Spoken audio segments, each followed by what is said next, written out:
My name's Robbie Luckett. I'm director of the Margaret Walker Center and professor of history at Jackson State University. Today is Friday, September the 24th, 2021. It is approximately 3:06 p.m. Central Time, and I'm with Kheli Willetts. Kheli, for the purposes of this interview, will you state your name and spell it for us? Sure. My name's Kheli Willetts, Kheli Willetts. And do I have your permission to record this interview? You do. Let's begin with some background information. Tell us a little bit about yourself, where you're from, how you grew up, your parents, school, that kind of stuff.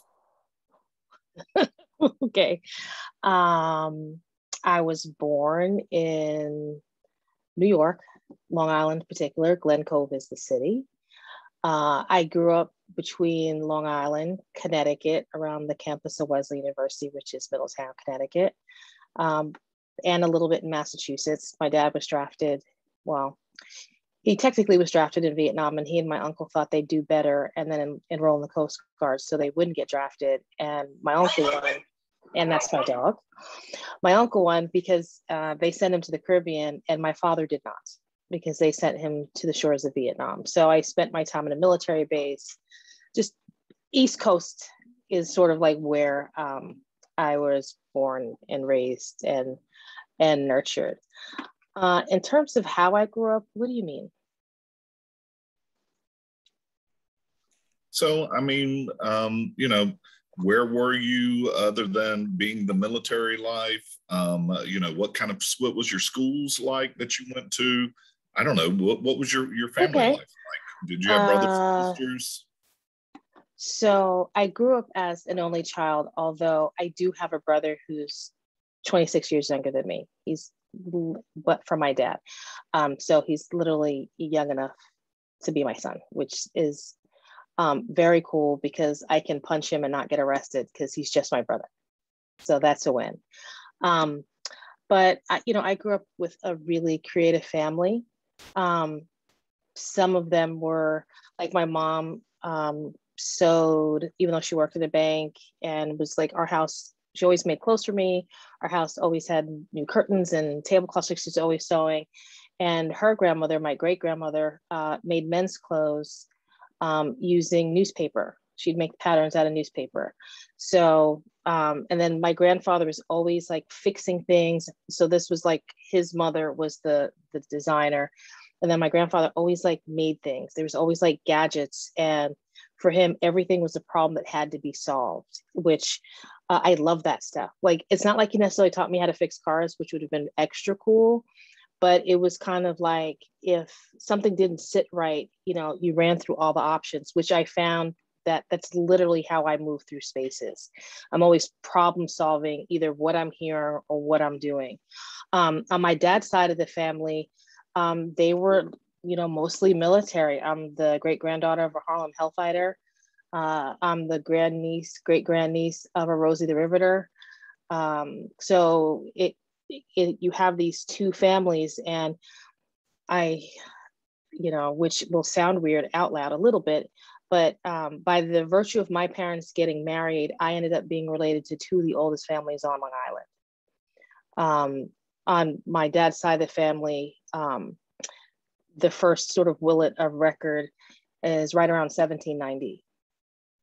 So it's this like being Black and also being Indigenous, because my grandfather on my mom's side of the family and both sides of the family also have, we have family on the Shinnecock Nation, and Shinnecock identity is sort of very much part of who we are, which is oftentimes rendered invisible, of course, because they also look Black and are Black.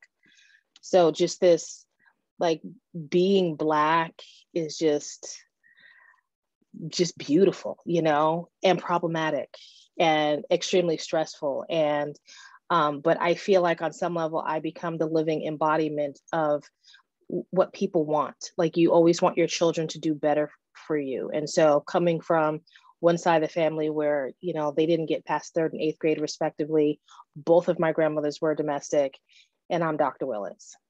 So I don't know if that means my kids need to build rockets or, learn how to make humans fly, because, there's not enough room left. But, it's the point is that I always had the perspective that as much as I feel like I may be struggling, whether it's academically or in life, it pales in comparison to the people that got me here, to the people that are the reason why I am here, so. How about your schools? When did you study? Where'd you go to school? So when I was in high school, so the one thing my mom used to say to me, I don't come from a family that gave you an occupation. I have some friends who like, my kid's going to be a doctor, my kid's going to be whatever. My parents, my grandparents, everyone's like, Kelly's going to be happy. Whatever she does, as long as she's happy, it's going to all be fine.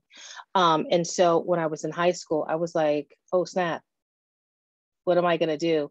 And so my mom just said, what do you love? And I was like, I love art. I love pretty. I love beauty. And I love seeing, Black and brown people doing amazing things. Like I remember buying my mom Souls for Black Folk for Mother's Day when I was 8 years old. What the what? Like, what a nerd. Who does that?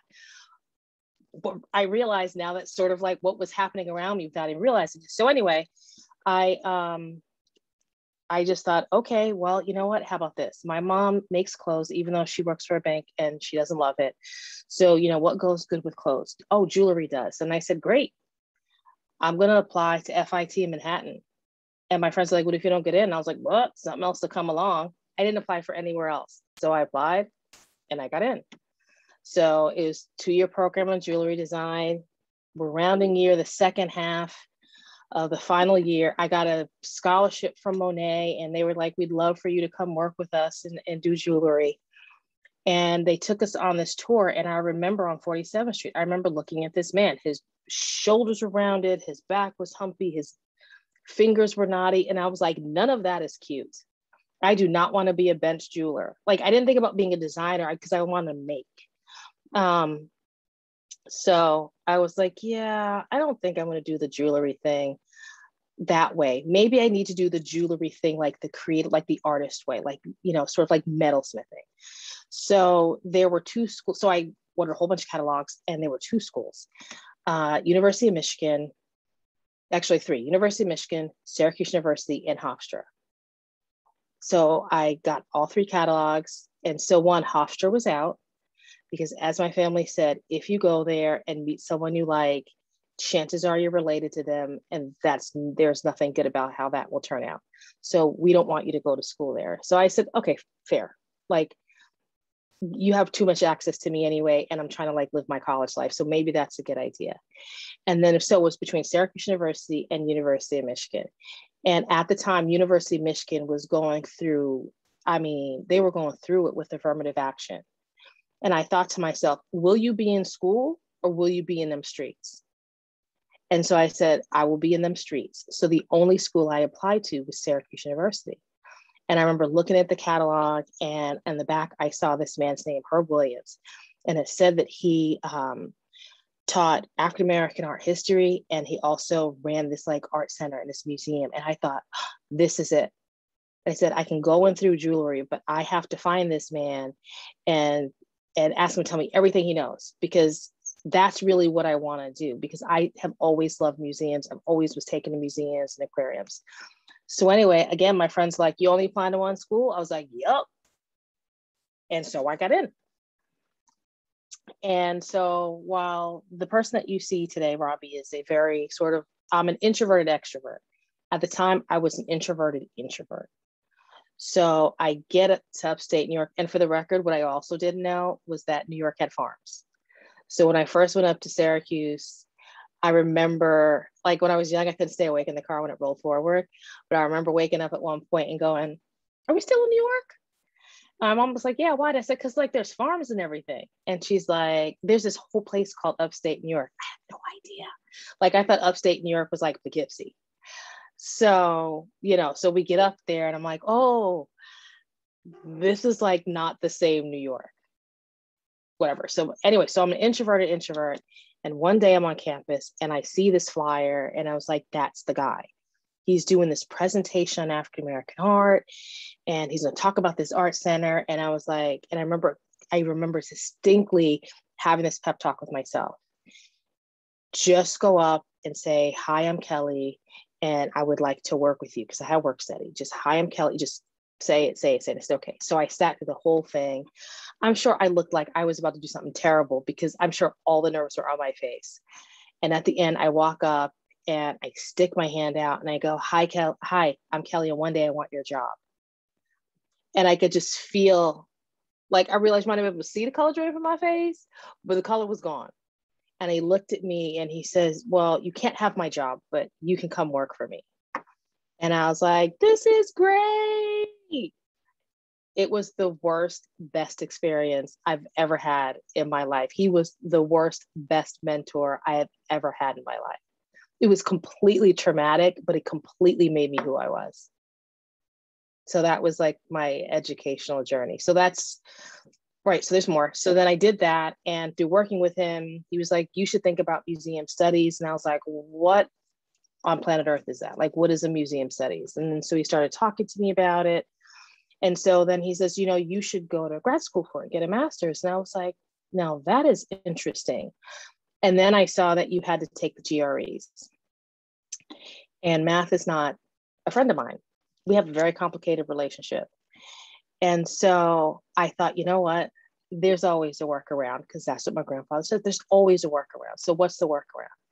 So I go to the museum studies office and I go see the chair of the department, whatever. And I said, I would really like to be in the museum studies program, but I'm concerned about my math grades, on the GRE. And I said, I'd like to make a deal. I'd like to offer a proposal to you. And he goes, what is it? And I said, if I take a museum studies class as an art major with like 3 like regular liberal arts classes under my belt, and I get an A, you will admit me, because I will show you that I know what I'm talking about. He's like, yeah, okay. And I was like, really? He's like, no, okay, fine.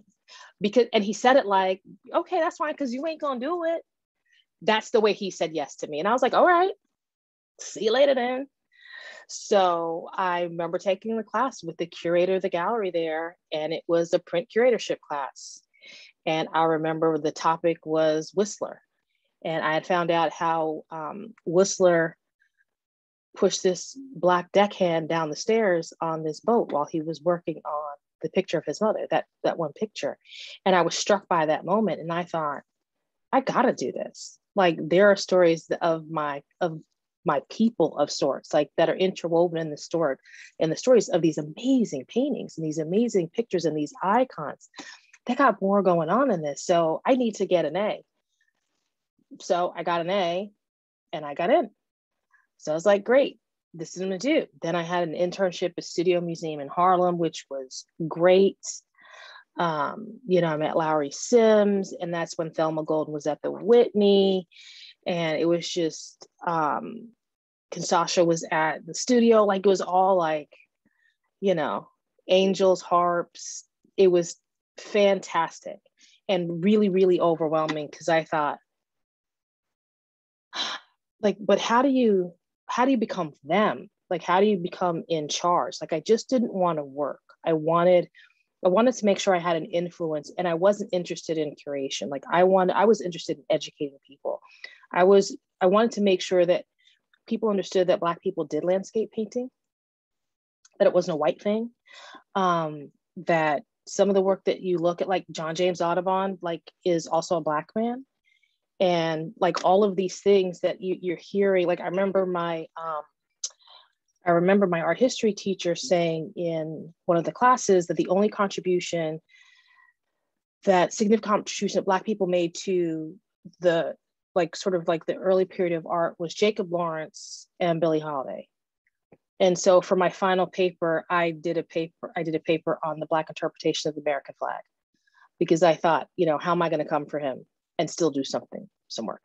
So anyway, so I realized that the master's was not going to be enough. And someone said, well, then you have to get a PhD. And I was like, that is perfect, because I don't like people telling me what to do. And the only way they're not going to tell me what to do is, they told me that if you had a PhD, that made you an expert. So people can have an opinion on what you have to say, but they can't tell you anything about what you're going to do, because you're now the doctor.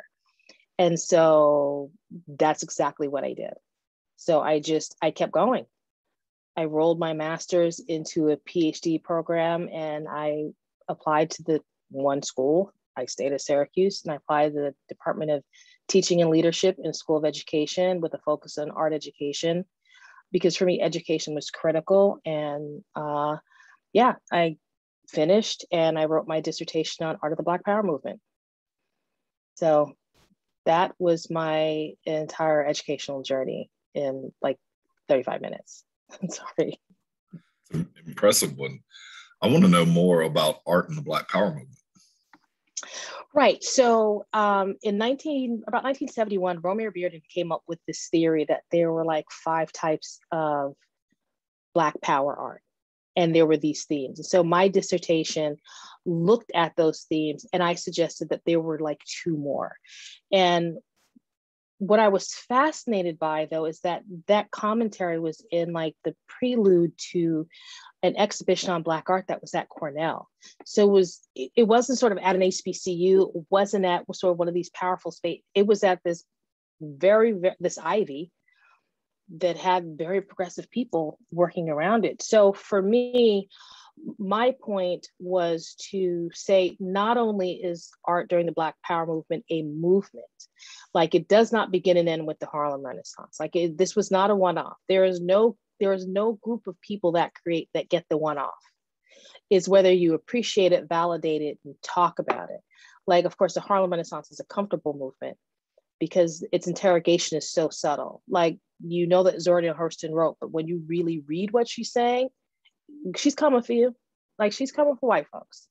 So Black Power, though, is overt.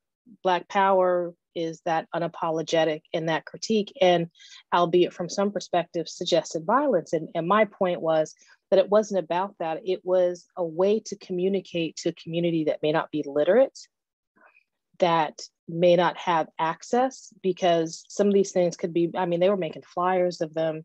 You know, then you had Spiral, and then you had galleries pop up, and you had organizations pop up. So on some level, the art was brought to the people. As Samela Lewis said, one of the things that the obligation of Black artists is to always make art accessible. And so that means, you know, her expectation is that, sure, you can sell a piece for $15,000 or $20,000, but do you have a poster for 10? Can they still appreciate and have some of that? And so what I wanted to do was not just talk about, you know, so of course I grounded it in Black Power, but the organizations and the structures and the evolution and the why. But what I also did was I looked at, you know, like 50 or 60 images, and I said, this is where it fits. Some of it is about mothering, like not being from the motherland, but being a mother, like Elizabeth Catlett, like, you know, all of her pieces, particularly her sculptures, you know, you have the one with her hand, like her fist in the air, and then she's holding on to her baby. You know, it just all of the, you know, and then this connection with an African identity. I mean, arguably, this was the first time where being an African or being called African wasn't an insult. Like, nobody wanted to be African before then. It was complicated, and people weren't thinking about sort of how the great stole. They weren't thinking about like Picasso and all of his inspiration directly taken from the Fon people of Gabon. And so for me, I was just, how could I scream out loud all at once with all of these things? How can I talk about it all at once? And I thought, let me look at what he started to say and never went anywhere with it. Like, it never went anywhere, which personally, I'm like, how could it not? And then the reality of the matter is, because it also makes us address really uncomfortable truths. And, you know, as controversial as it is, I would say probably one of the greatest challenges I think that Black parents of my generation faced, and dare I say failed at, is because of what they went through was so incredibly painful, they remained silent. And so did their parents, whether it's about Reconstruction, and so did their parents as it relates to sort of enslavement. What I'm hopeful and excited about is that this generation, like my kids' generation, literally will not shut their mouth or post about it or meme it. But the point is that no matter how painful it is, they're not burying it. So it doesn't, they confront you with it. Sometimes, dare I say, to a fault, but it will serve well for their children. because you're not sort of trying to figure out or reinvent or re-traumatize. What you are able to do is process. And so that's part of the reason why I think the conversation he was trying to get started really, really was a struggle to take place, because people collectively weren't emotionally ready, because a lot of people died, a lot of people got hurt, a lot of people lost despite the beauty. So all of that. So you finished this PhD. I did. What's the next step? Are you thinking academia? Are you thinking going into museums somehow? What do you do next? So when I was writing my dissertation in Syracuse, and I was a single mom at the time, and I got to a point where I realized everywhere I went, I knew everybody there, and it felt weird. So I said, I got to go. So my mom was in Connecticut, and I packed up my dog and my cat and my son, and I went to Connecticut. And I was like, now what? So I started looking around like art centers, and I had done like an internship at one point at the Amistad Foundation in Wadsworth Atheneum, looking around. And then I saw this space called Real Artways. And it reminded me of what was at the time called Community Folk Art Gallery, because they had a movie theater, they had a gallery space, they had a cafe. And I thought, yes, this is like a creative hub, except there weren't any jobs. So I was like, well, let me just go, and as my grandfather says, there's a workaround. Like, you just got to find it. So I called up the guy and I said, I just would love to talk to you for a minute. So he's like, yeah, whatever.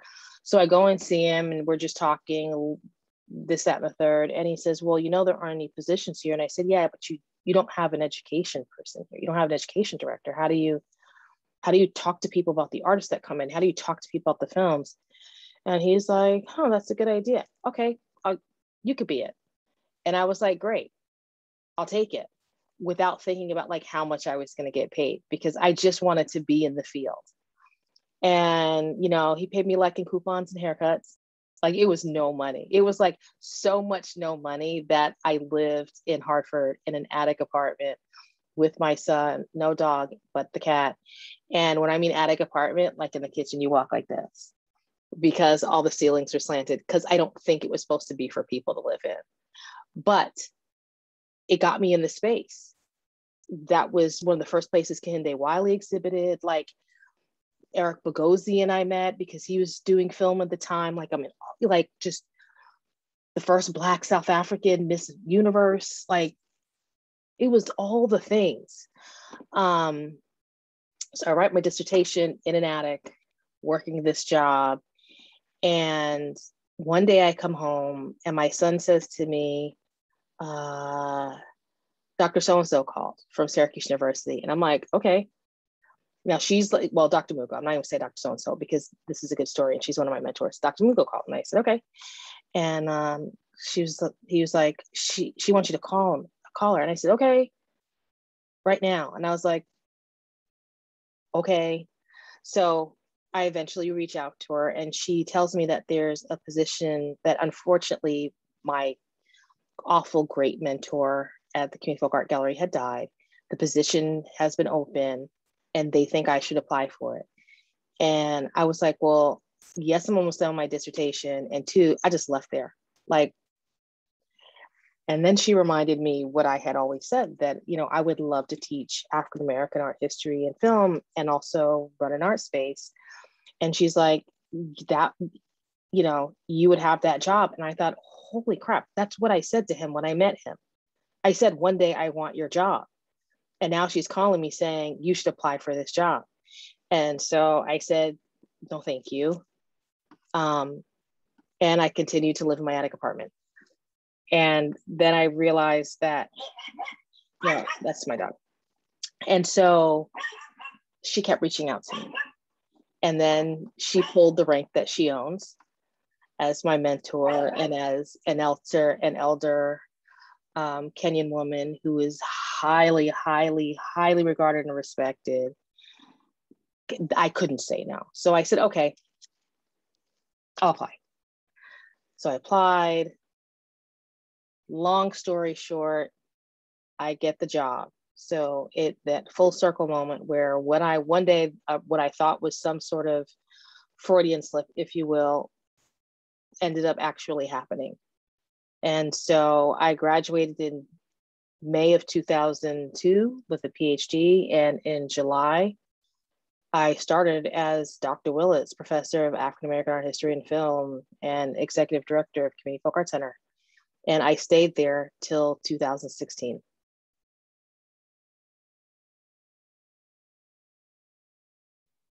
And what was that work like over those 14 years?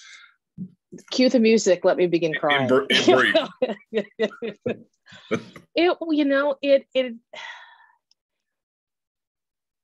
It was really, really wonderful. Simultaneously, really hard, and sometimes quite painful. And part of it is because, you're teaching a field. So you're teaching about African American artists in particular and filmmakers to people who, this class 1 is an elective. There are some artists in it, but that level of creativity is not valued the same way as if they were a singer or a dancer. And the irony, of course, though, is that as I try to explain to people, visual art is sometimes the only record keeping. Like, why are we talking about the caves of Lascaux? Why are we talking about all these cave drawings and the artifacts left back? Like, when we talk about like King Tut, that's all art left behind. That's not math left behind. That's not, some science.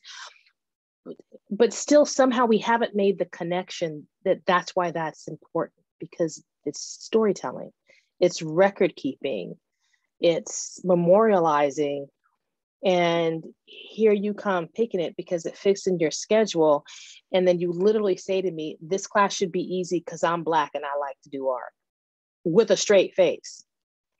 And I'm just like, okay. Suffice to say, after the first 3 years, apparently there was a nickname for me on campus called the GPA assassin. That's what I was called. A student finally confessed. And that's not my fault. When class began, I said, I am very transparent in my syllabus. I'm very transparent in my expectations. As long as you do your work, you should pass this class. And invariably, I would get a student that say, how can I pass this class? What can I do? And I'm like, your work. And then they look at me like, what? Like, you're not going to tell me what to do? No, because my job is also to invite you to be a free thinker. My job isn't to invite you to use the lens of the life that you live to interpret what you see. So, that there's that. But the great part of all of this is that because I also was the executive director of an art center, I was able to manifest the things and the people that I spoke about. So like Elizabeth Catlett was my dream exhibition. And after Hurricane Katrina, there was a gallery that had most of her work. And I actually reached out to them and said, I'd love to do a retrospective. And crazy enough, they said yes. And then I reached out to her people and got her on the phone, and she was like, sure, I'll come and I'll bring my sons. And then here I am, like, I know I was a whole grown up, but I felt like I was 9 years old watching this. Her book by Smela Lewis, $250, was the first real book. Like, you spend real book money on real art I have ever bought my whole life. And here I am looking at the one person who, if I never work another day in my life, if I never meet another artist day in my life, here she is. And then the sort of pop culture extra of it all is that she brought her granddaughter who had just won America's Next Top Model. I watch TV. So I was like, oh my God, all of those. So here I am watching her visit her work, some of the stuff she hadn't seen in a really long time and all these things. And so at the end of her trip, she goes, thank you so much.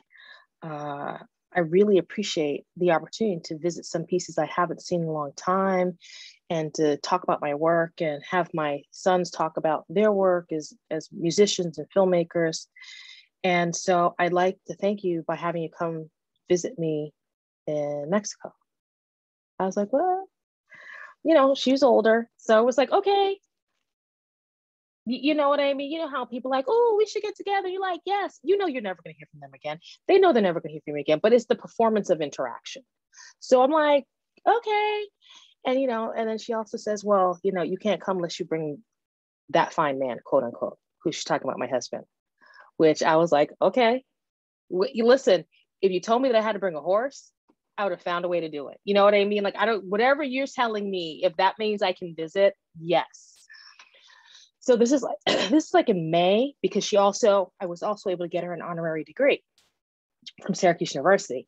So it was all at once. It was a retrospective, it was the honorary degree, like all of the big deals. And I'm sitting in my office first week in August, and the phone rings.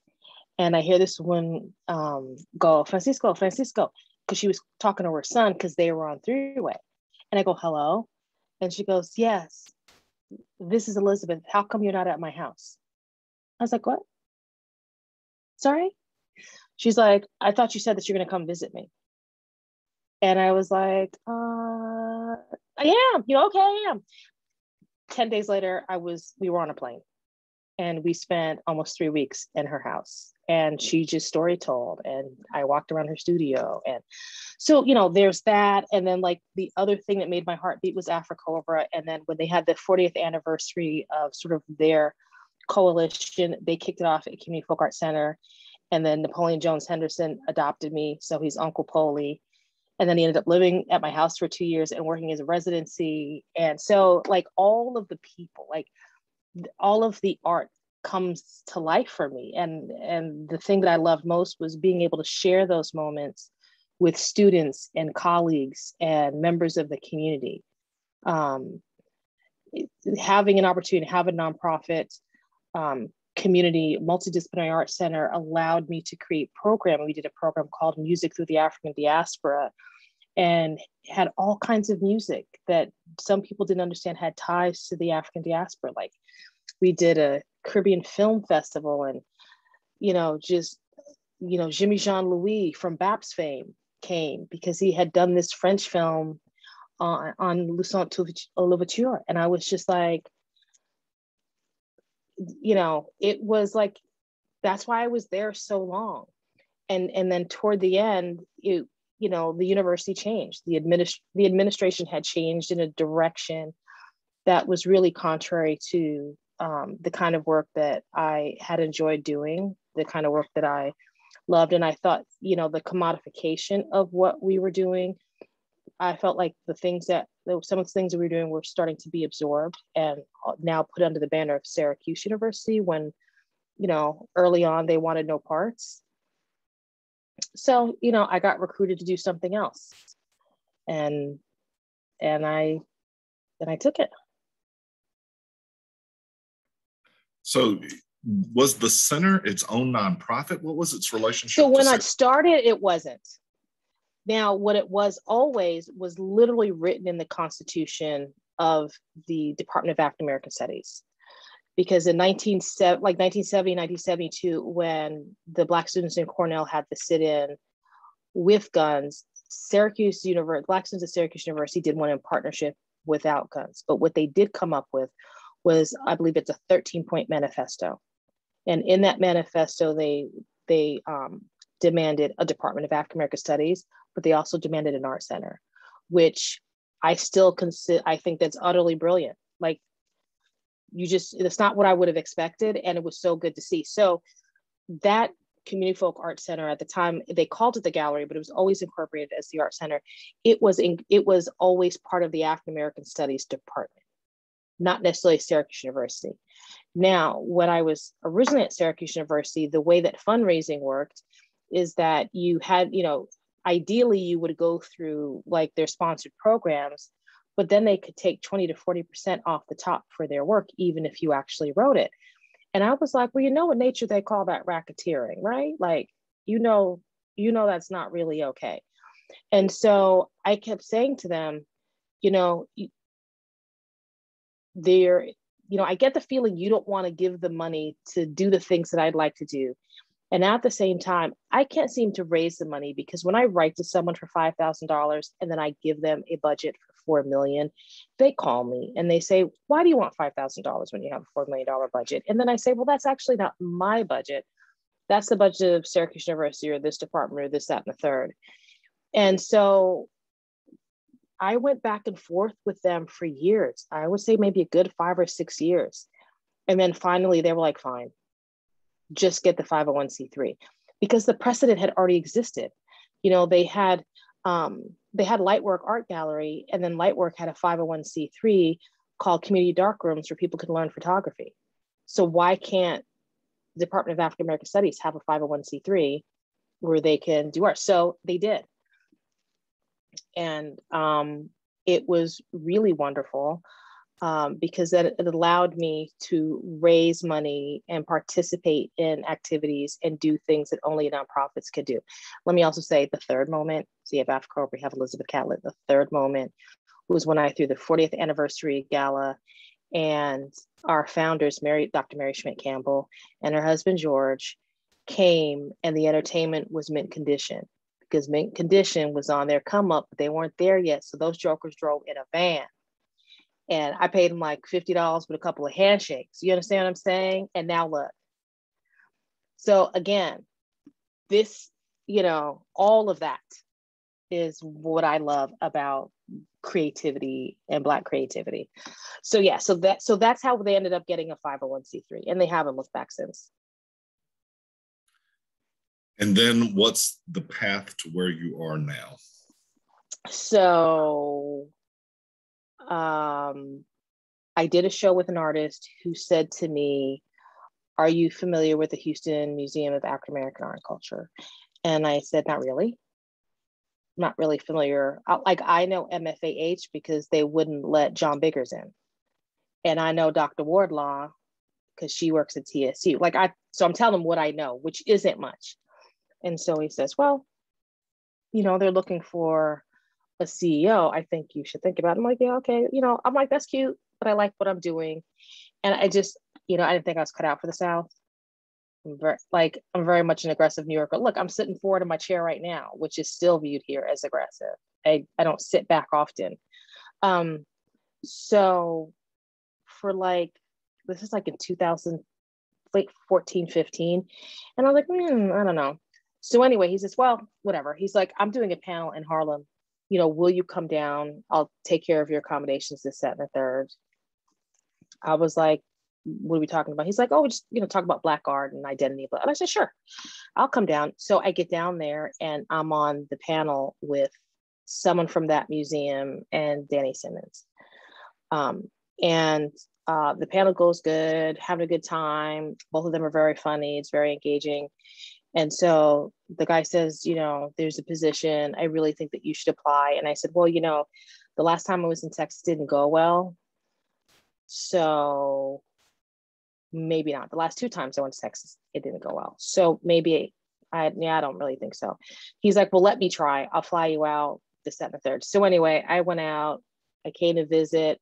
It was not the Houston I remembered. And so I was like, And then they flew my husband out, whatever. And so I thought, you know what?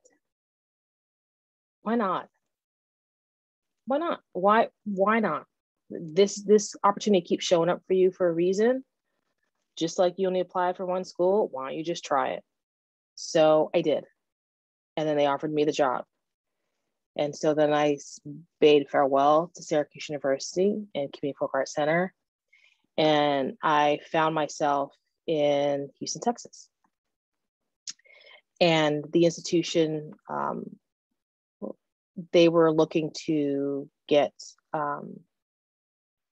accreditation and some other things. And I would say within the first month and a half, I realized it was not a good match. That the approach that they wanted to take was not reflective of the way that I work. And the approach is based on my experience of almost 20 years in arts administration. And so while I will not say it was mutually agreed at the same time, I would say upon reflection, we both agreed that this was not going to work. So then I went and did independent consulting for like a year. And then someone else reached out to me. I stayed here in the greater Houston area. And someone said, oh, there's this other place that I will leave nameless that is looking for a director. And I said, okay, great. And so I went to talk to the guy who was actually the director at the time, who was retiring. And he was like, I think you'd be great. You should apply. So I did. And this time, they too, it's so funny that people ask for change. And then when they're provided change, if the change somehow seems to communicate a deficit, a challenge, or a problem, that then they don't like change that much. And instead of like willing to work through it, they engage in deflection and other activities. Long story short, I got there, and I would say about 6 to 8 months in, I was like, this one is not going to work. There were some really complicated factors that, there were some situations that for me were clearly acts of microaggressions. There were some perspectives that I thought at the time that they held for the community, I felt were not just inappropriate. It just, it's fascinating to me that in America, although we don't talk about class, we sort of enact those values and those principles when we make certain decisions. And I was seeing that happen over and over again. And, that's just not how I roll. So instead of saying, let me look for something else, I thought to myself, what is it that I want to do? And I had no idea. I said, what I like, and then I said, well, what do you like to do? And I said, I like to help people problem solve in museums and nonprofit spaces. I like to help them. I don't always want to use the word fix it because it's not necessarily broken, but I want them to be their best selves. And how can I do that?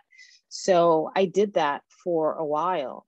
And then a friend of mine connected me with someone who was on this journal. And he was like, oh, you should look there. And I saw this position for a senior program officer at this place called Mid-America Arts Alliance. And I was like, this is pure dark side. This is all in arts administration. Will I be able to take it? And I was like, well, I do creativity in my own, like I'm an artist in my own space. So, it's fine. So I applied for the job, and in 2 weeks, I had an offer. And I took the job. And when I was originally hired, my job was to continue on, look into and restructure their professional development program for organizations. And a year later, because I've been doing this for now, 2 years later, I was promoted to the director of professional development and given a whole other division that does professional development for individual artists. So I went from a staff of 1.5 to almost 8.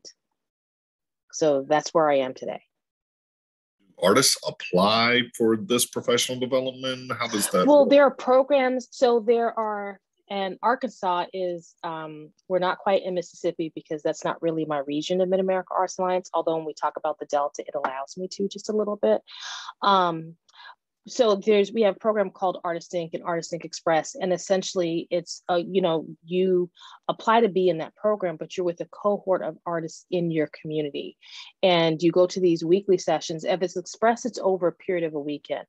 But you talk about things like writing an artist statement, about how do you talk about your work? How do you make a plan for the future? Make sure you do your taxes, all of the things that allow you, almost like the business of being an artist. Like, wouldn't it be wonderful to just say, I just want to create? The reality of the circumstances around you do not provide that for you unless you're out of residency. Like, real life exists. Like, how do you engage in partnerships? How to have a conversation with the museum when they want to show your work? All of the things that when you go to art school, like I went to art school, I have a BFA in metalsmithing. I didn't take a single accounting class. No one ever talked to me about budgeting. And this is why they always told that they're broke artists, because y'all don't teach them about money. How do you expect them not to be broke if you don't ever talk about the money part? So that's what we do there. And then with organizations in particular, my cohort is largely small to mid-sized arts and cultural organizations, which means technically a budget around 250 or less, but it can be less than $1 million. And there we talk about, board composition. What are all your internal documents that you're supposed to have? Your strategic plan is not a will. It needs to be activated. It needs to be worked on. How do you engage in equitable partnerships? All of these things. And then besides all of that, then I also do public workshops. Like I did one yesterday about like assertive engagement for small museums, like how to not get run over by big boys. We have one in October that's going to talk about conflict management and interpersonal relationships, particularly now in museums where there are tensions around, whether it's mask policies or things that are on display or not display, or the way, like, how do you even resolve it internally before you even interface with the public? So I'm still in the field, which thank God. And I just don't necessarily get to see art every day, but I get to see art and hear music because I have all these organizations and all of these artists. So I get to go see what they do. So I still win. You and I first met through the Association of African American Museums, AAAM. Yes. I am hoping you can talk about how you got involved with AAAM and what your history with the organization was and is. So when I was at Syracuse University, my professor, Herb Williams, the guy who I said I'd have his job, was Community Folk Art Gallery, as it was called, was actually part of the African American Museum Association. And so he would say, you guys should go like this. I go here because I can just talk to people and they know what I'm talking about. Like, you'll see other people that look like you. And I was like, what? Because you're like, really? But we went and I was like, wow, this is that place. And at the same time, what I noticed is that it also still felt very insider outsider to me. And I struggled with it. Because, I think we were kind of inside because we were a gallery associated with the university, but then we were also outside because we weren't a museum. We didn't have a collection. So the assumption was that our curator, wasn't like a regular curator, or education person wasn't I couldn't understand, And now I had a master's in museum studies and I'm like, I still don't know what you're saying, because it didn't make any sense to me. And so there was a point where we all took a break, my mentor included, and I took a much longer break. And then a colleague of mine, when we were in museum studies, she was like, I think we should go. And I was like, I don't know. And she's like, yeah, I think we should go. So we went. And then I met a whole bunch of people who thought like I did. And I don't mean exactly like me, but certainly was willing to say, oh, okay, so if this is what you all are doing on your inner circle, I'm just going to make a group right here. But my group's not going to be a closed circle. It's going to be a dotted circle. So as people can come in and out as they choose. But when we see each other, this is what we're going to do. And some of us may belong to both, but that one was, for me, was still fixed. So that's what I did. I would go, we would run into each other at the conference, and I met great people like you. And she was on the board, and one day she reached out to me and said, I'd like to nominate you, would you consider being on the board? And I was like, I like to do things. I remember saying that specifically. I like to do things. I need it to be, because sometimes there are boards that are just performative. They sort of just, they're the board, but the organization sort of doesn't change much from sort of what it's always done. And I was like, but there are some things that I would like to see. And so, okay, just so you know. And she was like, I know. And I realized that her I know was because she was just like me.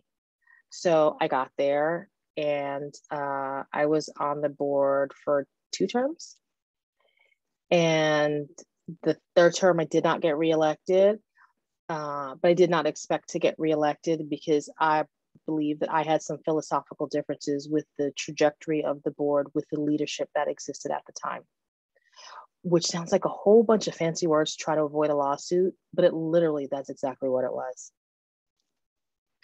And so, but what I did do was become a life member, because irrespective of what I thought personally, I was always very clear about the value of the organization. And so the way that I knew that I could demonstrate my belief for them and for myself and for my children and for my students and my colleagues was to be a life member. So I am a life member, but what I'm not going to do is the virtual conference, because I need a circle of people, and I don't want to see you all on no screen. I need to see you, I need to see you in your face. So if that means I have to wait a little bit, then I will. You have alluded to the kind of the insider outsider aspect of AAAM, and to a certain extent, AAAM is a bit of a misnomer, because it's a lot of people who don't all work in museums. Absolutely. Cultural organizations and the like. Just wondering, kind of writ large in this field, who are the people who impacted you the most in the Black museum field, but also within the context of the type of Black cultural organizations that we know are kind of part of the larger field? Well, Herb Williams, who was the best worst mentor and boss I've ever had. Masheri Mugo, who is creative writer, poet, genius. But as a writer, she's an artist, she's a poet. And so she was the first person that I used to study the way that she communicated with other people, because she found a way so beautifully to break people so completely down without raising her voice or changing the delivery. And to me, when she speaks, it sounds like music. And I thought, she's like a samurai.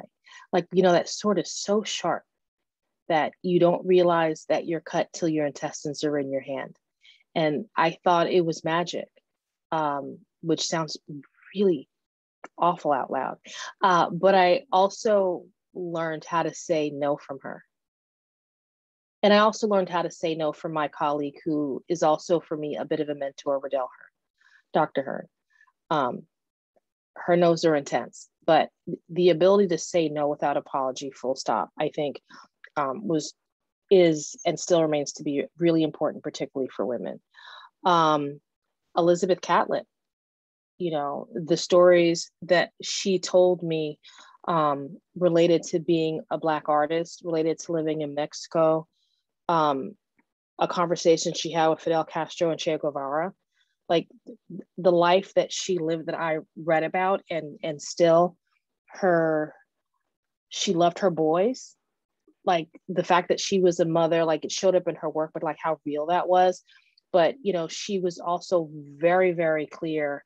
Like at one point she couldn't come back into the United States of America. They banned her.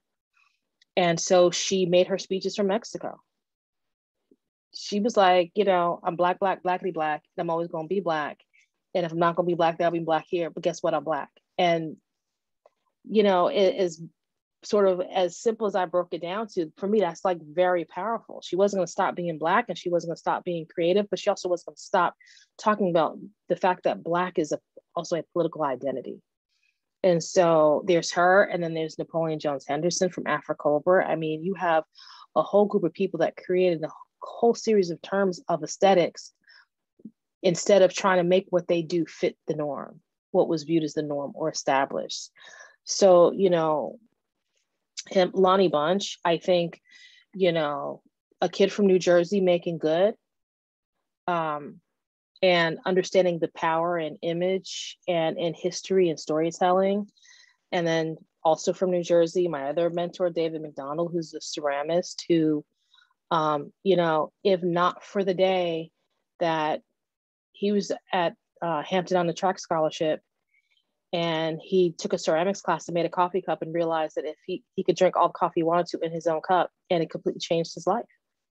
And now he is, like, Syracuse University gives away his ceramics for gifts when dignitaries come. So, I mean, yeah. What's your John vision for? Bakers. I could go on. Like, you know, I'm one of those people, unfortunately, that, you know how when you have this conversation with someone, they said, if you could invite anybody to dinner, like, name 3 people you'd invite, it would literally depend on how I feel that day, where I am, and like what I got to do next. It is never the same 3 people ever. But in terms of like mentors and sort of like really, like, they changed me. And 2 of those 3, the people that I named, short of my mother, can be disappointed in me and it would make me cry. And there are very few people that would do that, but they would, because they just, ugh. I don't have enough lifetime left in me to sort of like be even good to their great, but I'll do my best. You're doing pretty good, I think. Thanks. So what's your vision for the future of this broad, vast field that we find ourselves in? What I hope is that what right now could technically qualify as trends become structural, systematic changes, whether that's approaches to community engagement and collecting policies and board structures, like all of these,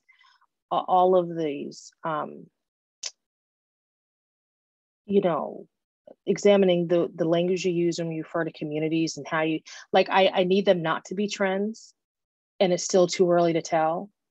I need them to be structural behavioral changes.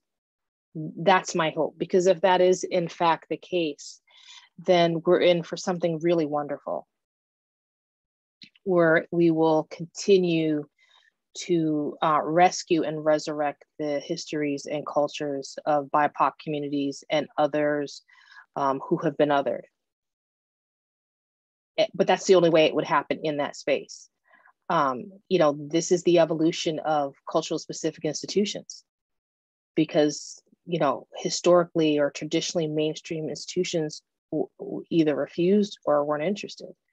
And now this sort of effort to re-examine, because they realize everyone is coming to their spaces to do it. One, I don't think renders culturally specific institutions invaluable. In fact, I think it makes them even more valuable, because then they can dive even deeper.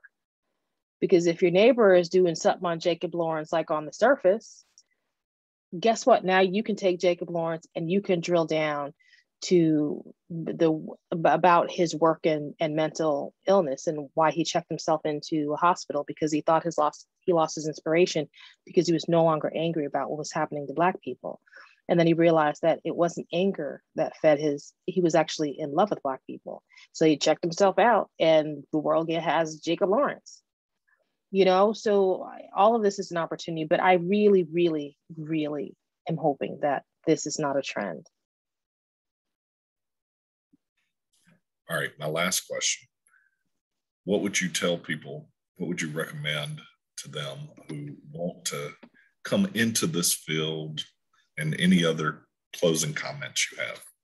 Get a mentor. Find somebody who's doing what you want to do. I cannot say that enough. Don't tell me you want their job though. Like, don't do that, because that, you can't do that. No, don't do that. But literally look for someone who's doing what you want to do. And I don't mean adapt it. Like, I knew that I wanted to talk about Black art and work at a place that showed Black art. Those 2 things were not going to change. And I found the person. And I've had people seek me out because they're like, I want to work for a regional arts center and make sure that BIPOC people are seen. So you will find them. But that would be my best advice, because you need to be able to talk to someone about, you need someone to be able to process with. And you need to also, have a conversation about the journey you're taking and whether that adds to or takes away from your ultimate goal, even if you don't know what it is at the moment. I mean, you may not know how it manifests, but if you know those are the two things that you want to do. I realized when I got here that part of the reason why it wasn't working out with these museums is because I didn't want to be an executive director of a museum anymore, because my reach was too limited, that I wanted to make a bigger impact. Like, I liked the program creation that has continued on since I'm no longer at Syracuse University. And the only way to do that was to offer the kind of support and information that would allow a whole bunch of people to do the things that I was once able to do. I wouldn't be able to do that if I was just the head of like one institution. So there's that. Dr. Kheli Willetts. Oh wait, I have one more thing. Okay. And this is pretty generational, and I'm not trying to like diagnose the whole generation before me and also before them or after them.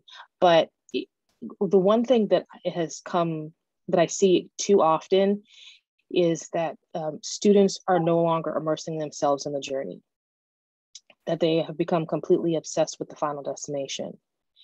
And it's the journey that you pick up the skills, the information, and you like watch people. Like you can't be so focused on what it is you want to get out of it that you're going to miss all of the things that you will be able to implement later once you go through it. And so, and I know it's counterintuitive to the 140 character TikTok-y, tweetalicious, Instagram-y drama, but I'm saying there is something to learn by watching someone go through that journey. So that's my last thing. Thank you. This was so much fun. I don't know if you can keep the dog sounds down though, because Killer had to come in the last minute and ruin it all. I'm so sorry. Not ruined. Totally okay. Perfect. But we may need help spelling tweetalicious. I'm not sure how that for the captioning, for the translation. Yeah. I know it's not found in nature. I don't even have the Twitters. I don't even have that. It's too much for me. You know what? I don't have anything to say that I need everybody to see or read all the time. Like, I don't have something to say about everything that goes on. That's not the church where I worship. So. Well, Dr. Kheli Willetts, thank you very much for doing You are so welcome. It was so good to speak with you and tell my story. I look forward to hearing how it all turns out.